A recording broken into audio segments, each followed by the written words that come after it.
Meantime, cruising remains big business for the Bahamas and pumps millions of dollars into the local economy. But while COVID-19 is creating an intense moment for that industry, one company is counting on its passengers to continue cruising. Makush Lapinder reports.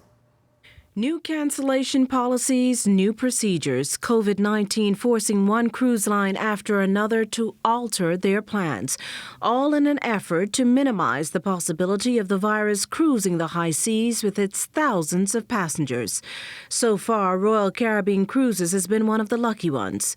You see, though feeling the fallout from its European market, RCL's Vice President of Government Relations for the Americas, Russell Benford, says the Caribbean market is still holding strong. We have cruises that are operating every single day in the Caribbean.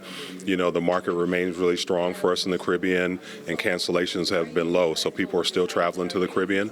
They're still cruising to the Caribbean, and we're doing everything we can to be responsive and responsible to our guests and to the people in the countries that we visit. Now, one of RCL's ports of call in the Caribbean is Jamaica, who has reported 2 COVID-19 cases. Benford says at this point that island remains on the cruise line schedule. You know, tourism industry is very important to the people who work in that industry. So it's beyond really just a vacation for our guests. You know, for a lot of the heads of state in the Caribbean, and certainly I'm sure here, it's about the well-being of the economy. There's a balancing act. We want to make sure that we're responsible health-wise for the people that are here, but we also want to keep people employed, keep people working, and keep the business going.